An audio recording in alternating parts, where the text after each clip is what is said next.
Guys, this video is meant for you if you're one of these types of people. Someone who puts off important things, feels unmotivated to start projects, is unable to accomplish their goals, or someone who is a big procrastinator. Maybe you're even procrastinating right now by watching this YouTube video. Don't worry, I've recently read the book The Procrastination Puzzle by Timothy A Pychyl and compiled 12 tips to help you stop wasting time and stop procrastinating. Let's get into it. Tip number 1. List what you procrastinate on. Seriously, make a list of all the things you typically procrastinate on and think about why you do it. Making a list can help you identify the pain spots in your motivation and give you an idea as to what type of activities you normally procrastinate on. This list will give you a great starting point to overcome procrastination and will help you identify your problem activities. Additionally, how can you hope to overcome procrastination on these activities if you don't even know what they are? Give tip number 1 a try before proceeding on to step number 2. Tip number 2. List what your goals are. I know, another list, but this one is so important. Knowing what we are working towards helps us to prioritize in situations where we are tempted to push things back. Without goals, we might try to buy ourselves time by putting other important activities in front of activities which actually help us reach our goals. Here's an example. One of my overall goals is to have better overall health. In order to reach this goal, I make a plan to exercise once every day. However, when it comes down to it, I start to make excuses such as needing more time for homework, or maybe a friend calls and wants to hang out with me today. Instead of exercising, I choose to use that time to do homework and hang out with friends. Hanging out with friends or doing homework aren't bad things. In fact, they are good things. However, we need to rank good activities and prioritize the ones that help us reach our life goals. Making a list of your goals is a great way to achieve this. Tip number 3.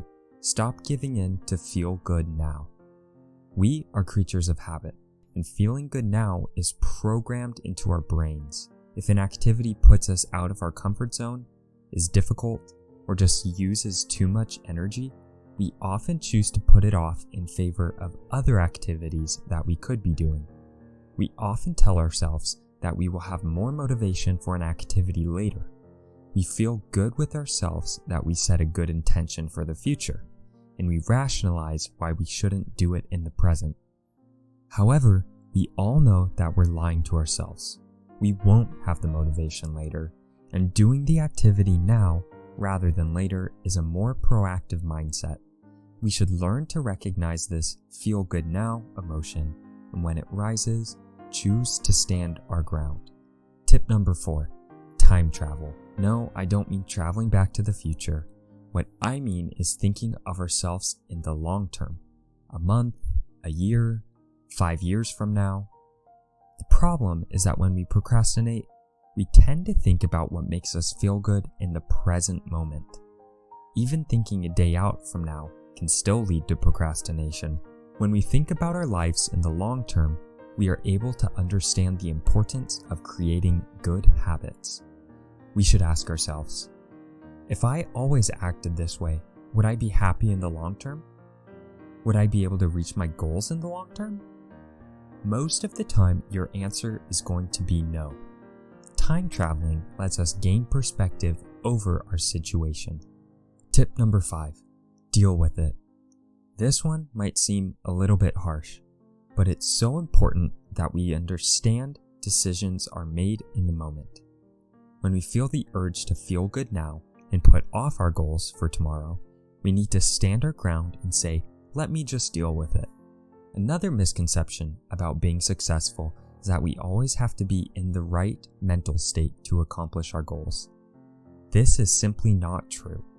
We don't have to want to exercise to actually go out and exercise. In fact, the most active and fit people are those who put on a jacket and go out into the rain to exercise. We might say to ourselves, I don't want to get wet, so I'll just go for a jog tomorrow. When this thought arises, we should tell ourselves to just deal with it. When we consistently just deal with it, we start to build habits. most of the time actions precede intentions.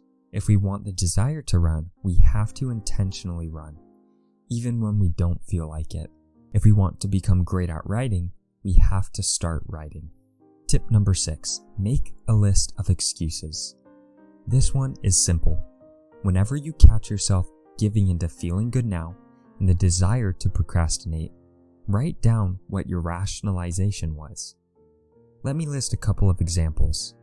I might say, I can't exercise today, it's raining. I can't finish my work, I'm just too tired. Or maybe we say, I don't have time to take care of this relationship right now, I'm just too busy. Make a list of your excuses and plant a flag for your future self. When you catch yourself using an excuse, choose to deal with it.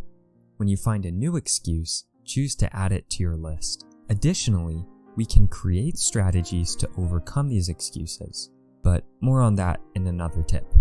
Tip number 7, just get started. We often tell ourselves that we'll have more motivation tomorrow, or that we'll feel more like doing it tomorrow. This is simply not true. We're lying to ourselves. We know we are because we stress ourselves out thinking about how we are procrastinating and have to get that one thing done eventually. Most of the time, activities are much less stressful than we think. Getting started sooner rather than later on work or homework helps us stop stressing because we're taking the initiative now. Have you ever waited to the end of the week to start on a project? You acted as your own worst enemy and made the project more stressful than it had to be. When we procrastinate, it's because we know that we should be doing something. We already have the plan set, so we should just get started. There's no need to wait.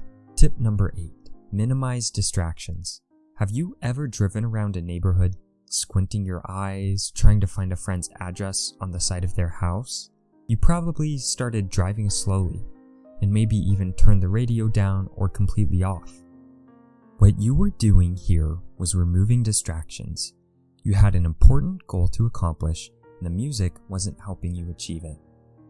When we are working on our goals, an easy way to avoid wasting time is by removing distractions. Some common ones are shutting off our phones, shutting off social media, shutting off distractions, and shutting off distracting noises. Pychyl explains how shutting off is a powerful phrase and can be used to deduce just what exactly is distracting us. Tip number 9, make a list of if-thens. Picking up from tip number 6, where we made a list of excuses, we can learn to use the power of if-then statements, what Pychyl calls implementation intentions, to decide how we'll act.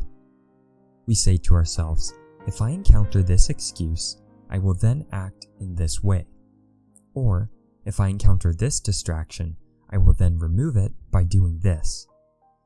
Making a list of if-thens can help us remove the temptation of procrastinating because we already know how we're going to act. Pychyl gives the example of a man who decides that he is going to get ahead on his work. He tells himself, as soon as I finish breakfast, I'm going to get started on my work. Although he starts to make progress, he soon receives a phone call from his best friend. His friend asks him if he could hang out tonight. He had originally planned to go out with another friend, but that friend canceled on him. The man had just hung out with his best friend the night before, and often does. But he felt bad for his friend and agreed to hang out with him later that afternoon. This example demonstrates that even if we just get started and put off feeling good now, that's only one half of the battle. We still have to continue working. That's another tricky part. If-then phrases could have helped the man to not procrastinate on his work. Maybe he makes an if-then statement along the lines of, if I get a call from a friend asking me to hang out, I will then take 10 minutes to think about my answer before responding. Making if-then statements can help us stay on track. Tip number 9, strengthen your willpower. Willpower is like a muscle. If we want to get better at it, we have to work it out. This is a new idea for most of us. We can strengthen our willpower by doing activities that either use a lot of it or require constant, small amounts. Pychyl gives a few suggestions. We could try maintaining our posture for a day, or try using our non-dominant hands to eat. In mindfulness meditation, willpower of the mind is often strengthened by maintaining focus on a single thing, such as the breath. If willpower is like a muscle, that means that it can also become exhausted. Don't burn your willpower out.